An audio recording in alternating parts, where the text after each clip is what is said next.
Actual में हमारा जो परिवार था वो जो है आर्मी बैकग्राउंड से ही रहा, क्योंकि फादर थे वो भी आर्मी में थे और उन्होंने 71-65 की लड़ाई लड़ी थी।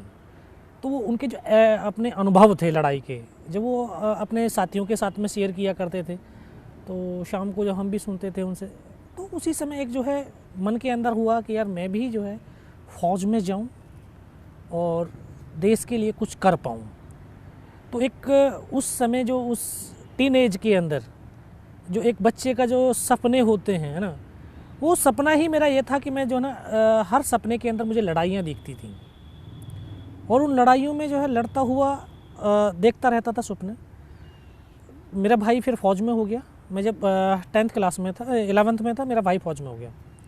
मैं जब 12th में आया तो भाई जब छुट्टी आया वापस, तो उन्होंने बोला कि यार आप भी जो है फ़ौज को देख लो, ट्राई मारो। मैं कहा मैं इंटर कर लेता हूँ, उसके बाद में जो है, बोला नहीं इंटर तो चल ही रही है, अभी ट्राई मारो। तो उस समय मेरी उम्र 16 साल 5 महीने की थी। मैं अक्टूबर महीने में जो है फ़ौज की जो भर्ती निकली थी उसमें जो मैं ट्राई करने के लिए चला गया। ये एक अंदर विश्वास था कि एक बार तू चला गया ना, सेलेक्ट हो जाएगा। फादर को नहीं था कि यार नहीं एक बार, ये 2 बार में 3 बार में सेलेक्ट होगा जा करके, लेकिन मेरी माँ को भी जो है विश्वास था कि ये एक बार गया नहीं, ये सेलेक्ट हो जाएगा।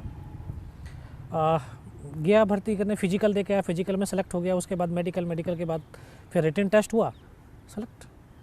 और ये एक ऊपर वाले की जो है एक मेहरबानी रही होगी, क्योंकि वो मेरे सपनों को पूरा करना चाह रहा होगा। मैं भर्ती हुआ तो ग्रेनेडियर रेजिमेंट में भेज दिया गया। उसकी तो अभी जो है 10th में 8th में जो है कहानियाँ पढ़ रहे थे, अब्दुल हमीद, होशियार सिंह की कहानियाँ पढ़ी, उसी रेजिमेंट में मुझे भेज दिया। तो जो एक सामाजिक वैल्यूज होती हैं वो स्ट्रॉन्ग बनाती हैं एक इंसान को। तो हमारे रेजिमेंट की जो वैल्यूज़ थी, वो वैल्यूज़ हमारे अंदर आई, तो हम और स्ट्रॉन्ग हुए। और 1 साल की ट्रेनिंग लिया। एक ट्रेनिंग लेने के बाद फिर 18 ग्रेनेडियर्स के अंदर जो है पोस्टिंग मिली। उस समय वो कश्मीर वैली के अंदर ही थी यूनिट। वहाँ पहुँचे तो अपने साथियों के साथ बहुत कुछ सीखने को मिला। तो वहाँ पे ऐसे टेररिज्म के बरखिलाफ़ कैसे ऑपरेशंस करते हैं हम, कैसे उनको घेरना, कैसे मारना है, क्या करना है, पूरा जो है A to Z वहाँ से बहुत कुछ सीखला। धीरे धीरे समय व्यतीत होता रहा, अपने साथियों के साथ घुल मिल करके अपने जो है वो अपना जो डे टू डे लाइफ जो व्यतीत हो रही थी। अचानक जैसे 1999 आया, तो जनवरी और फरवरी 2 माह की मैं छुट्टी का आया हुआ था। तो ऐसा कोई माहौल ही नहीं था कि ऐसा भी कुछ हो जाएगा। उस 2 महीने की मैरिज, 2 महीने की जो छुट्टी थी उसी में मेरी मैरिज पक्की होगी। और जब यहाँ से गया तो 5 मई की मैरिज निर्धारित हुई। मेरे जो कंपनी कमांडर थे मेजर राजेश अधिकारी साहब, उन्होंने मना भी किया था, बोला नहीं यार 1 महीने की छुट्टी चला जा, फिर नहीं आने के बाद में बोलेगा यार मेरी शादी है, फिर तेरे पास छुट्टी तो होगी नहीं। मैं कहा सर 20 दिन की बहुत है। मैं जाके बोला, मैं कहा सर मेरी शादी है। बोला मैं मना किया था ना, 1 महीने की चला जा, अब कौन सी जाएगा। मैं कहा सर 20 दिन की दे देना, बहुत है। तो मई में, अभी उसी समय फरवरी के अंदर जो हमारे प्रधानमंत्री थे अटल बिहारी वाजपेयी, उन्होंने लाहौर बस यात्रा किया था। तो देश और देशवासियों को कुछ पता ही नहीं चल रहा था, क्योंकि हिंदुस्तान तो पाकिस्तान के साथ एक सौहार्दपूर्ण वातावरण, एक इंसानियत को जिंदा रखने वाला वातावरण बनाता जा रहा था। सभी को लग रहा कि अभी देखो इतने अच्छे मैत्रीपूर्ण संबंध बन रहे हैं तो हम बहुत उन्नति करेंगे, तरक्की करेंगे, क्योंकि जब इंसानियत जुड़ेगी तो ताकत बनेगी और ताकत जो है आगे बढ़ाएगी दोनों देशों को। लेकिन पाकिस्तान के हुक्मरान ये नहीं चाहते थे कि हिंदुस्तान और पाकिस्तान के दोनों के बीच में एक इंसानियत जिंदा रहे। वो इंसानियत को दफन करना चाह रहे थे। उन्होंने उसी मैत्रीपूर्ण वातावरण के अंदर एक षड्यंत्र रच दिया। कारगिल के जो तमाम चौकियां थीं, जहां पर हिंदुस्तान की चौकियां हुआ करती थी, उनके ऊपर सबके कब्जा कर लिया।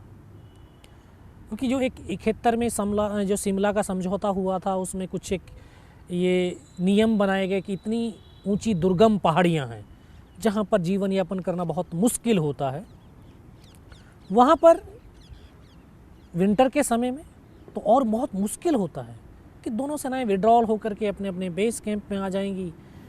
तो हमारी सेना तो एक अनुशासन प्रिय सेना है हिंदुस्तान की, एक वेल डिसिप्लिन्ड सेना है।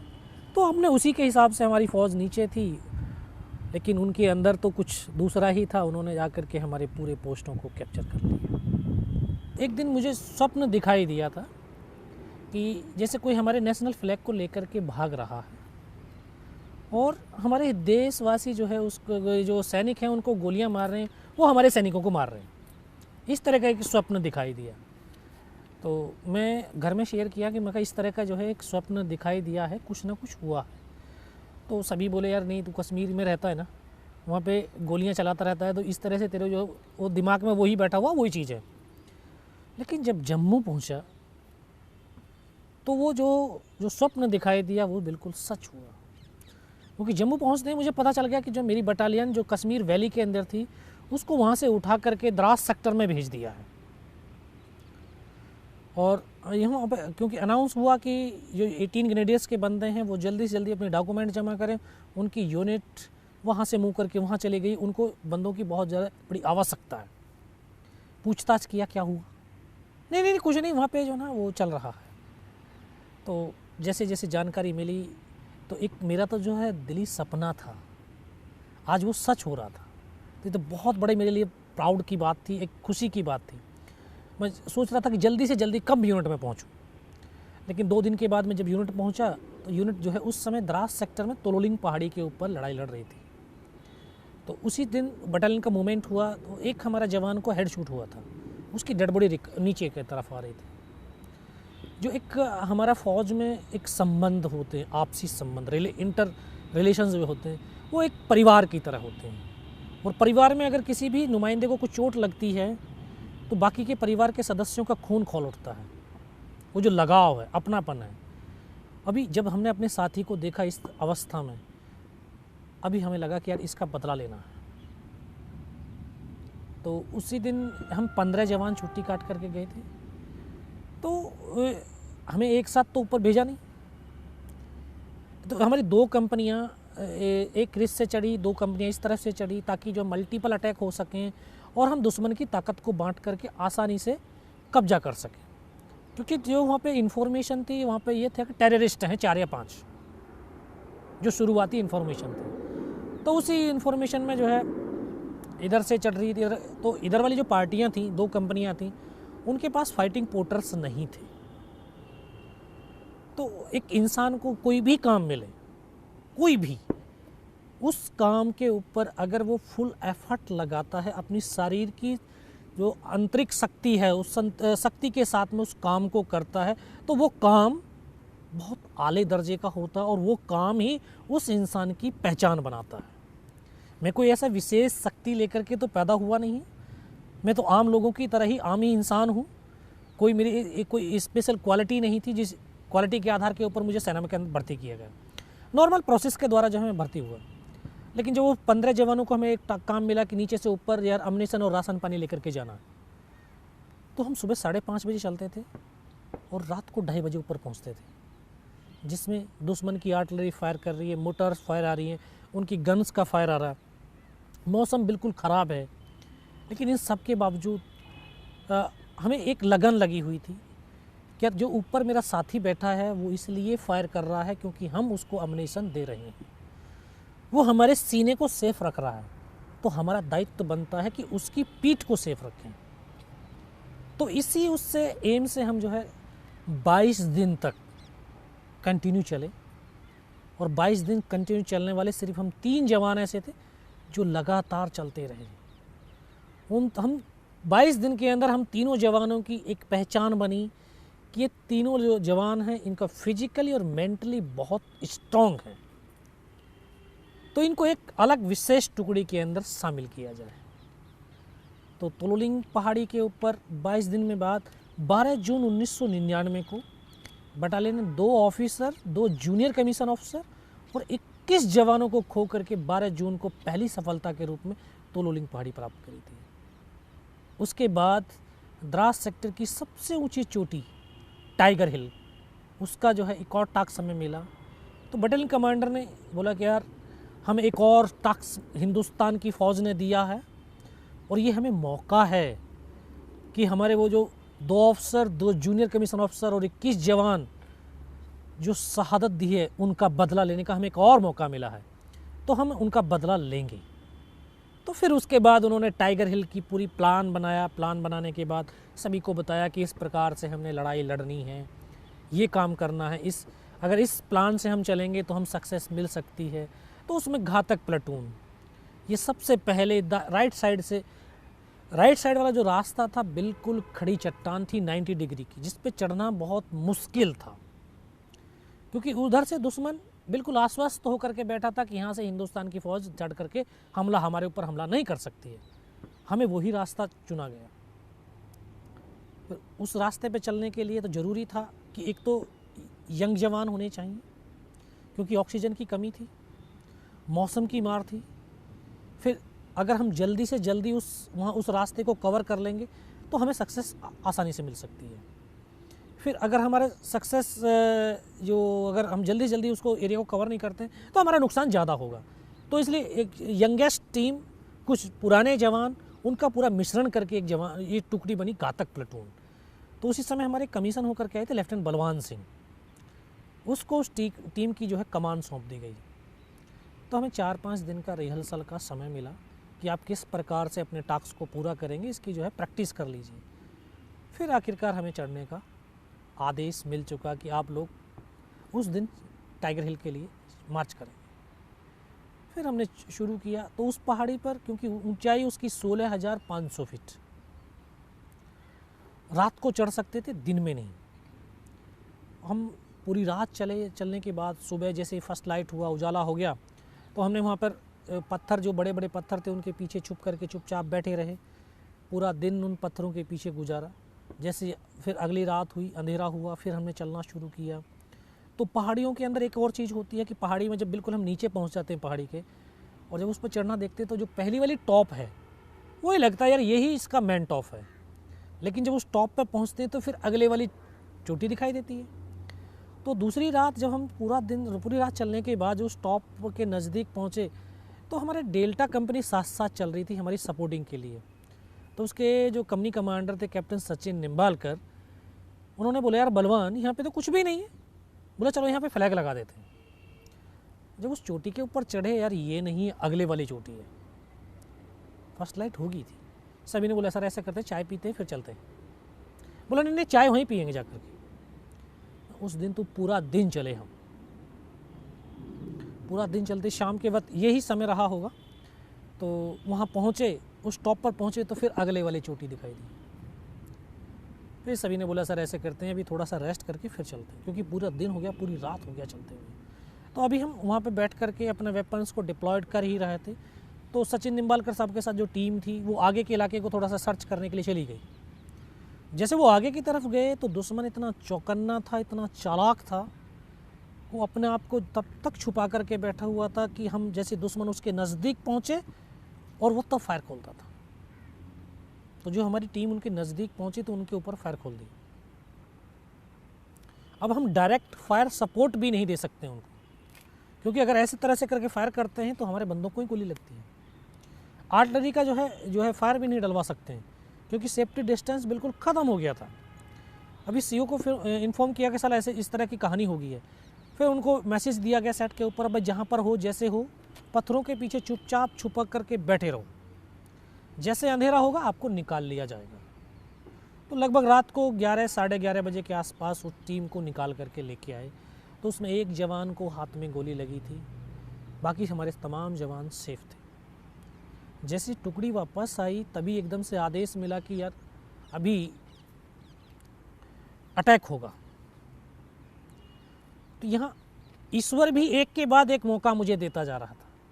एक तो घातक प्लेटून का सदस्य होने का मुझे सौभाग्य मिला, उसके बाद जब यहाँ से अटैक के लिए चले तो बोला यार तू गाइड होगा अपनी टुकड़ी का। फिर मुझे गाइड के तौर के ऊपर चुन गया। तो एक मेरा नाम राशि दूसरा था, हम दोनों एक दूसरे के गाइड होकर के चलना शुरू किए। पूरी टुकड़ी को लेकर के जब रात भर चलते रहे, सुबह का वक्त था, तो एकदम बिल्कुल खड़ी चट्टान जिस पर चढ़ना बहुत मुश्किल था।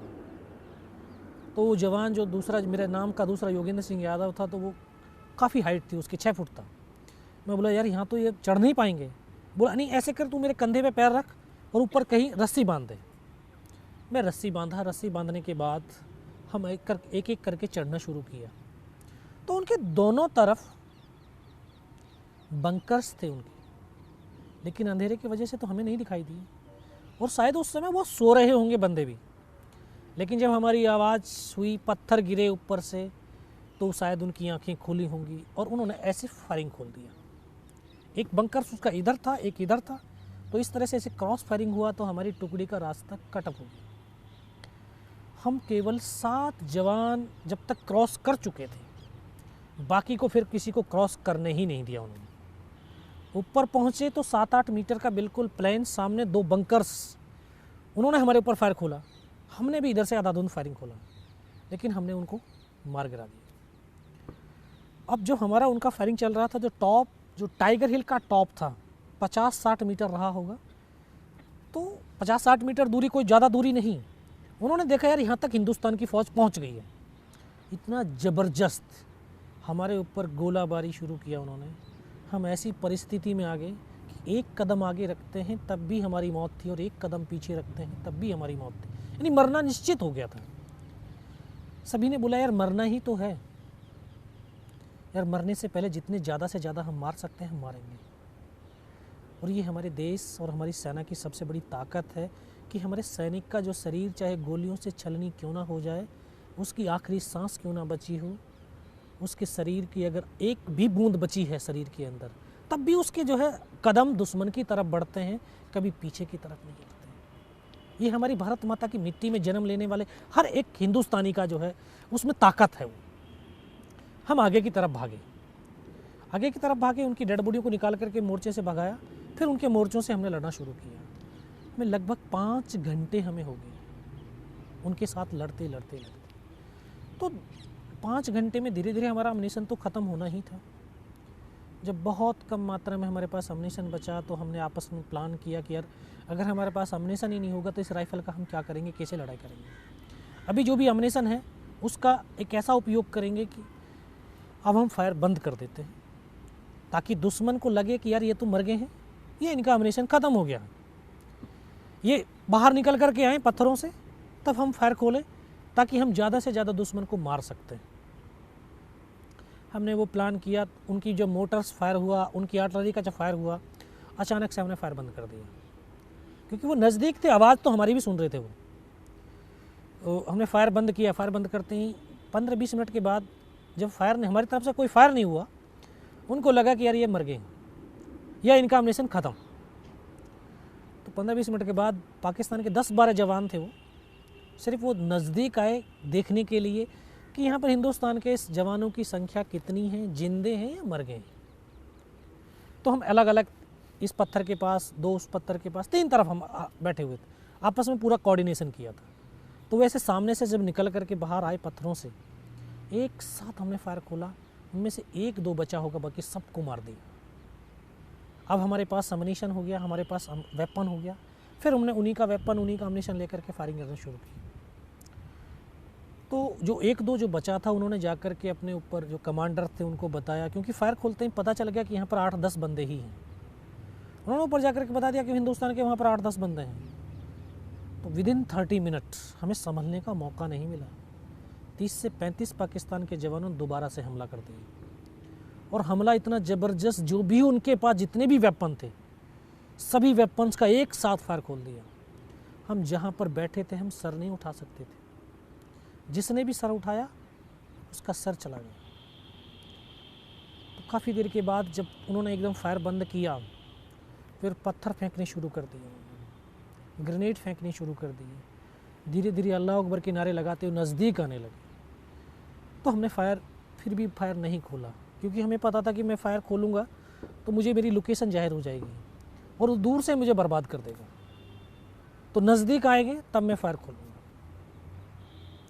अब वो और नज़दीक आते रहे। तो हमारे पास एक LMG थी, लाइट मशीन गन। वो उनको नज़दीक से, जब नज़दीक आए तो वो उनको नज़र आ गया।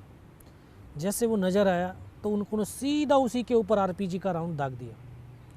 वह LMG के जो बैरल थी वो डैमेज हो गई। उसको चलाने वाले जो जवान थे उनको भी पत्थर लगे आकर के।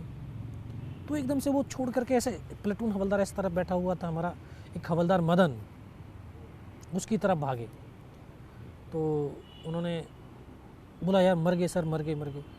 तो वो आज भी उनके वो शब्द, मुझे आखिरी शब्द थे, आज भी याद ऐसे गूंजते हैं मेरे दिमाग के अंदर। क्योंकि उस LMG के जस्ट बाएं तरफ में बैठा तो मुझे आवाज़ दिया कि योगेंद्र, बोला इस LMG को उठा करके फेंक।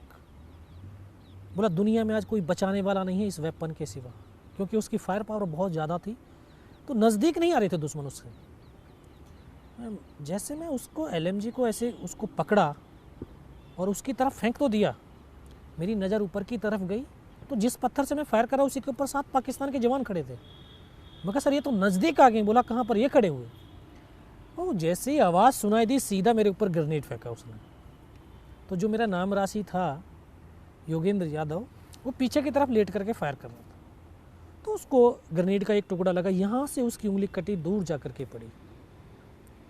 वो एकदम से उसको आभास हुआ कि यार मेरा हाथ कट गया। बोला मेरा हाथ कट गया। मैं पीछे की तरफ देखा, मैं कहा नहीं यार हाथ नहीं कटा। बोला और? मैं कहा उंगली कटी है। उसको फर्स्ट एड दिया। फर्स्ट एड देने के बाद सभी ने बोला यार ऐसे कर, तू अभी फायर तो कर नहीं पाएगा, तू नीचे की तरफ कूद और अपनी कहीं से दाएं बाएं से टुकड़ी को चढ़ाने की कोशिश कर। बोला नहीं नहीं मैं नीचे नहीं जाऊँगा। हम तो बिल्कुल नए जवान थे, 2.5 साल की सर्विस थी, 19 साल की उम्र थी, कोई अनुभव नहीं था। सिर्फ किताबों में अभी स्कूल में पढ़ कर के आ रहे थे कि यार एक सैनिक दूसरे के लिए अपने आप को कुर्बान कर देता है। आज तो देखने को मिल रहा था। हमारे लिए बहुत बड़ी प्रेरणा की ये ताकत थी, शक्ति थी। तभी क्योंकि हमारी LMG बिल्कुल साइलेंस होगी, उसकी बैरल डैमेज होगी, अभी दूसरी बैरल उसके ऊपर जो है लगा रहे थे, तब तक एक स्नाइपर थी हमारे पास। तो स्नाइपर को उन्होंने निशाना बनाना शुरू कर दिया। तो 3 तरफ से उसके ऊपर फायर आ रहा था। एक मेरा ट्रेनिंग का साथी था ग्रेनेडियर अनंतराम, जो हम रूममेट थे ट्रेनिंग के। तो हमको एकदम से प्लेटून हवलदार ने बोला कि यार तुम दौड़ करके उसके पास जाओ। जैसे मैं वहाँ से हरकत किया तो उनको मेरा मूवमेंट दिखाई दिया कि हाँ यहाँ से कोई बंदा यहाँ से गया है। सीधा जैसे उसी मूवमेंट के ऊपर फिर उन्होंने ग्रेनेड फेंका। तो ग्रेनेड का जब एक टुकड़ा आकर के मेरे घुटने के नीचे लगा तो जैसे मैं खड़ा था, खड़े के खड़े नीचे गिर गया। मुझे ये आभास हुआ कि यार घुटने से पैर कट गया। कुछ देर के बाद एकदम से मैंने ऐसे हाथ मारा तो मगर नहीं, पैर तो है। मैं खुद फर्स्ट एड करने लगा। हमें अपने जो है जो भी काम मिला, जो भी काम मिलता है, उस काम के अंदर एक अपना मन लगा करके, पूरा एफर्ट लगा करके हम अगर उस काम को करते हैं, चाहे हमारे शरीर की शक्ति उसमें पूरी छीण खत्म क्यों ना हो जाए, लेकिन आस्था अगर उस काम के प्रति बनी हुई है तो उस शरीर के अंदर ईश्वरीय शक्ति संचारित होती है। मैं आपको ये बताना चाहूँगा कि जब वहाँ पर लोग, मेरे साथी एक एक करके मेरे से जुदा हो रहे थे, मुझे इतना सब कुछ हो गया, मेरे जो है पैर लगा कि पैर कट गया है। मैं खुद फर्स्ट एड करने लगा। तभी फर्स्ट एड कर ही रहा था कि एक और ग्रेनेड का टुकड़ा आया, यहाँ से ये पूरा काट दिया। इसको कटने के बाद तो मुझे, मेरा चेहरा बिल्कुल सुन्न हो गया। मुझे लगा कि यार आँखें नहीं हैं अभी, क्योंकि दिखाई देना बिल्कुल बंद हो गया था। और जब आँखें खुली तो देखा ऊपर से नीचे तक लहू लुहान और नाक से खून की धार बह रही थी। वहाँ पर उनका स्लीपिंग बैग था, उससे काफ़ी देर तक ब्लड साफ किया लेकिन खून बंद नहीं हुआ। लेकिन जब खून में फिर भी, क्योंकि एक जुनून था अपने साथियों के लिए, अपने देश के लिए, अपनी सेना के लिए कुछ कर गुजरने का, फिर भी मैं आगे बढ़ा। अपने उस साथी के पास गया जिस साथी के लिए मुझे भेजा गया था।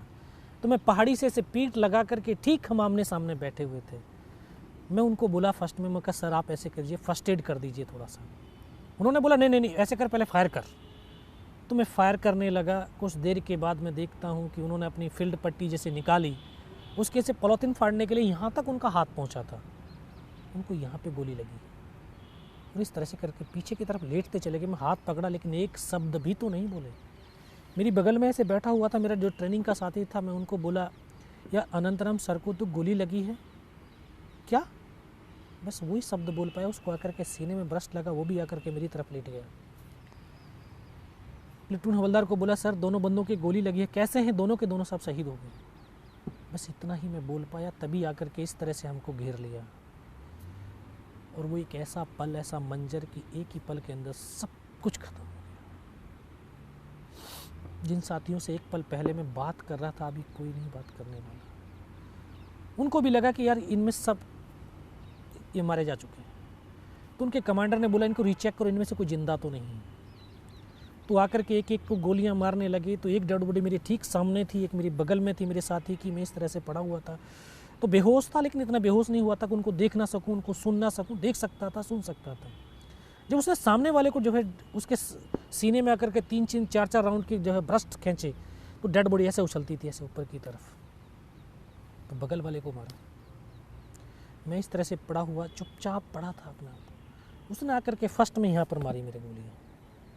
मैं देख रहा हूँ कि यहाँ से धुआं निकल रहा है। फिर उसने जांग में मारी, फिर नीचे पैर में मारी, 3 जगह गोली मारी। उस गोली की पीड़ा को चुपचाप पड़ा सहता रहा। जब वो गोली मार करके चला गया, तो जब एक विश्वास पैदा किया अपने दिल के अंदर कि अगर इसने सर और सीने में गोली नहीं मारी, मेरा हाथ पैर दोनों ही काट करके क्यों ना ले जाए, मैं उफ तक नहीं करूँगा और मैं जिंदा भी रहूँगा। और वो विश्वास ही था कि आज मैं आपसे बात भी कर रहा हूँ। तभी उनको तो यकीन हो गया कि इनमें से कोई जिंदा नहीं। फिर उनके कमांडर ने, जो पाकिस्तान का एक था, उनका कमांडर था, उन्होंने हमारे एक नीचे पोस्ट था, MMG पोस्ट, उन्होंने उनका बेस कैंप था टाइगर हिल की बगल में, मस्को वैली था, उसको मैसेज दिया कि यार नीचे जो हिंदुस्तान का MMG पोस्ट है उसके ऊपर हमला कर दो। जब ये आवाज़ मेरे कानों तक लगी तो मुझे लगा यार आज तो मेरी पूरी टुकड़ी ख़त्म हो जाएगी। ऊपर इनका पोस्ट है, नीचे अगर इन्होंने हमला कर दिया, बीच वाले मेरे साथी कहाँ जाएंगे। तब ऊपर वाले से एक ही प्रार्थना करी कि मुझे इतनी जिंदा रख दे कि मैं अपने साथियों तक सूचना दे सकूं। अगर निस्वार्थ भाव है, सच्ची श्रद्धा है, तो ईश्वर शक्ति भी साथ देती है। सभी के पास एक आंतरिक शक्ति है। जो इस धरती पर जिसने जन्म लिया है उसके पास एक ताकत है। बस उस ताकत को पहचानने की, अपने अंदर एक कॉन्फिडेंस पैदा करने की ज़रूरत है। अगर एक इंसान अपने अंदर सेल्फ कॉन्फिडेंस पैदा कर लेता है, एक डिटर्मिनेशन कर लेता है कि मुझे ये करना है, तो ऑटोमेटिक उसके अंदर एक मोटिवेशन आ जाता है। और मोटिवेशन तो वो ताकत होती है कि किसी भी परिस्थिति में किसी भी काम को पूरा करने के लिए वो हमेशा प्रेरित करती रहती है। और मोटिवेशनल, इससे बड़ा और मोटिवेशनल हो ही नहीं सकता कि हम तो ऐसी पावन मिट्टी, हिंदुस्तान की मिट्टी में हमने जन्म लिया है, जो वीर और वीरांगनाओं ने अपने खून से सींचा है। इसको ऋषि मुनियों की मिट्टी है ये। इससे बड़ी और ताकत, इससे बड़ा और मोटिवेशनल हमारे लिए और कुछ हो ही नहीं सकता है। आत्मविश्वास और एक दृढ़ता ये थी कि जो मैं ये सोच रहा था कि यार मेरी आखिरी सांस तक मैं इस ज़मीन को नहीं छोड़ूंगा।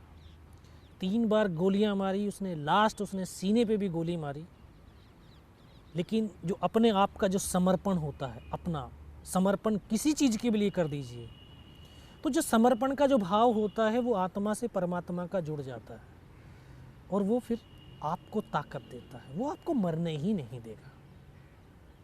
तो शायद उसने जब गोली मारी तो यहाँ पर पर्स था, पर्स में भी गिलट के 5-5 रुपए के सिक्के और वो भी इकट्ठे कर दिए परमात्मा ने। लेकिन उस गोली के धक्के से तो मुझे आभास हुआ कि यार मैं मर गया हूँ। गोली तो अंदर नहीं गई, लेकिन रिकोचिट होगी, लेकिन आभास हो गया कि मैं मर गया हूँ। उन्होंने, जो पाकिस्तान के जो जवान थे, उन्होंने हमारे साथ जो अमानवीय क्रूरताएँ की, जैसे बूट की ठोकरें मारना, हमारी डेड बॉडियों के अंदर हमें गालियाँ देना, बहुत कुछ उन्होंने की। फिर लास्ट में उनके कमांडर ने बोला इनके वेपन उठा लो। तो उनके एक जवान आया, दोबारा से जो है गोली मार रहा है, दूसरा वेपन उठा रहा है। फिर उसने वेपन जब उठाया तो यहाँ मेरी AK-47 ऐसे पड़ी हुई थी, उठा करके जब वापस मुड़ा तो मुझे अनकॉन्शियस हो गया था, मुझे लग नहीं रहा था कि मैं ज़िंदा भी हूँ। लेकिन जब उसका पैर मेरे पैर से शायद टकराया तो मुझे एकदम से लगा यार मैं तो ज़िंदा हूँ। तब एक ताकत अंदर से एकदम से आवाज़ आई कि यार अभी तक नहीं मरा तो अब मरेगा भी नहीं। मेरे पास एक हैंड ग्रेनेड बचा था, मैंने अपने धीरे से अपना हैंड ग्रेनेड निकाला, पिन निकाल करके उसके ऊपर ऐसे फेंक दिया। तो कोट के अंदर जो हुड लगा हुआ था, हुड के अंदर वो ग्रेनेड गिर गया। जब वहाँ पे गिरा तो उसको लगा कि यार कुछ गिरा है। उसने पीछे की तरफ मुड़ करके देखा, पीछे तो कोई मूवमेंट था नहीं। तो जब तक वो ग्रेनेड को निकाल पाता, ग्रेनेड फट गया। ग्रेनेड के फटते ही जो पाकिस्तान के दूसरे जवान थे उनमें एकदम से खलबली मची कि इनमें से कोई जिंदा है। कुछ बोले जिंदा नहीं, नीचे से फौज आ गई है, क्योंकि जिसने 3 बार गोलियां मारी हो कौन कह सकता है कि जिंदा होगा। वो एक मौका था मेरे पास कि मैं अपने देश के लिए, अपनी भारत माता के लिए कुछ विशेष कर गुजर जाऊं। मैं तुरंत उसकी राइफल को उठाने की कोशिश करी, क्योंकि उसका पूरा सर उड़ गया और हमारे ऊपर आकर के गिरा पाकिस्तान का वो जवान।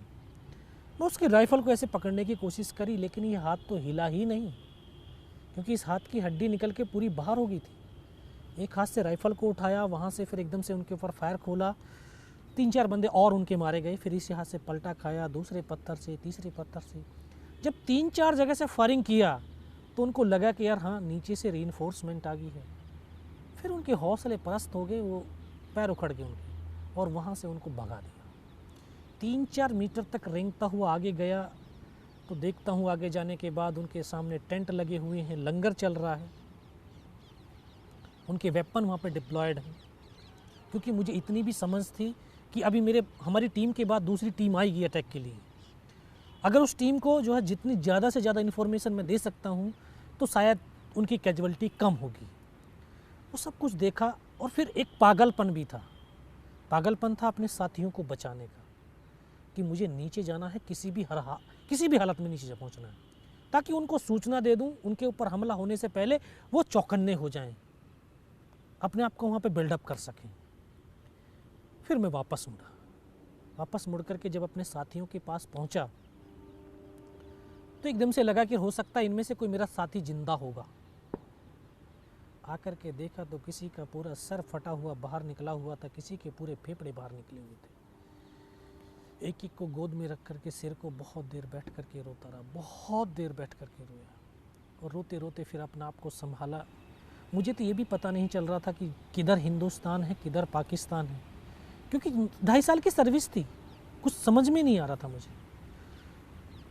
बहुत देर संभालते रहे, लेकिन फिर बाद में धीरे धीरे जब गोली लगी हुई, बहुत टाइम हो गया था, शरीर के अंदर कंपन भी पैदा हो गई। ये लटक गया था टूट करके हाथ, इस हाथ को ऐसे बांधने की कोशिश करने लगा, लेकिन ये बंद भी नहीं पा रहा था। मैं सोचा कि यार कट गया, इसको तोड़ करके ही फेंक देता हूँ इससे अच्छा, क्योंकि बहुत ज़्यादा दर्द होने लगा था। इसको हाथ में झटका मारा, तोड़ने की भी कोशिश करी, लेकिन टूटा नहीं। फिर इसको उठाया, पीछे बेल्ट में फंसाया, कमर पे गिर के। फिर सोचता रहा कैसे करूं, क्या करूं।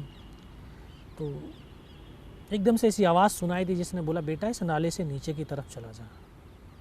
मैं बिना कुछ सोचे समझे उस नाले से लुढ़क गया। वो लुढ़क करके जब नीचे पहुंचा तो एकदम ऐसे गड्ढा आ गया था। एक हाथ से पत्थर पकड़ करके लटका हुआ था। तब मुझे लगा यार मैं पाकिस्तान की तरफ आ गया हूँ। तो मैं देखा तो मुझे मेरे साथी नज़र आए, उनको मैंने आवाज़ दिया तो वहाँ से दौड़ करके आए। उन्होंने देखा कंडीशन कि बचेगा नहीं। मैं उनको बोला कि यार मुझे कुछ नहीं होगा, सिर्फ पोस्ट को बचा लो कैसी करके। ये दिन के 1-1:30 बजे का समय था, बिल्कुल मौसम साफ, धूप खिली हुई थी। सीओ को इन्फॉर्म किया गया कि सर इस तरह की कहानी हुई है। सीओ ने बोला इस लड़के को जल्दी से जल्दी मेरे पास पहुंचाओ। तो फर्स्ट एड तो दिया, सीओ के पास पहुंचा तो इतना खून, ब्लड निकल चुका था कि मुझे दिखाई देना बिल्कुल बंद हो गया था। सीओ ने बोला बेटा कुछ पहचानता है? मैं कहा साहब मुझे कुछ भी नज़र नहीं आ रहा, सिर्फ आवाज़ सुनाई दे रही है। बोला मैं तेरा commanding officer colonel Kushal Chand Thakur. मैं जय हिंद साहब, बहुत तेज़ सर्दी लग रही है साहब। तो उन्होंने ये अपना ये स्टोव जलवाए, टेंट के अंदर लिटा करके, थोड़ी गर्मी महसूस हुई तो अभी धीरे धीरे जो जबान भी ऐंठने लगी थी बारूद की वजह से। मैं कहा साहब पानी पिला दो। तो एकदम डॉक्टर साहब दौड़ करके आए, उन्होंने बोला बेटा मैं पानी पिलाता हूँ। तो उन्होंने एक ग्लूकोज की पूरी बोतल पिलाई। शरीर के अंदर थोड़ी सी और एनर्जी महसूस हुई। तो बोले बेटे बता सकता है? मैं कहा हाँ सब बता सकता हूँ। तब ऊपर की तमाम इन्फॉर्मेशन उनको दिया। तो लास्ट में बोले बेटा ये बता जवान की रिक्वायरमेंट क्या है? मैं कहा जवान की रिक्वायरमेंट अम्यूनिशन और फील्ड पट्टी की, बाकी कोई रिक्वायरमेंट ही नहीं है। बोला खाने के लिए नहीं चाहिए। एक बड्डी पेड़ के अंदर 72 घंटे से भी ज़्यादा का समय हो गया था, सिर्फ आधा बिस्कुट का पैकेट खाया था, आधा तो बैलेंस ही था। मैं कहा सर भूख ही नहीं लगती। अभी मैं 26 जनवरी पे हर साल जो है अपनी परेड को लीड करते हैं हम एज ए परमवीर चक्र। सारे जो जितने भी हैं आज भारत के अंदर 3 ही परमवीर चक्र हैं जो जीवित हैं, और तीनों के तीनों जो है परेड को लीड करते हैं। जो कल का भारत है वो युवा भारत है, और युवा भारत वो भारत की ताकत है। और वो ताकत जिस दिशा में भी बढ़ेगी, हमारा देश उस दिशा में ही बढ़ेगा। उस देश की दशा और दिशा को बढ़ाने में जो हमारी युवा ताकत है, उसका बहुत बड़ा योगदान है।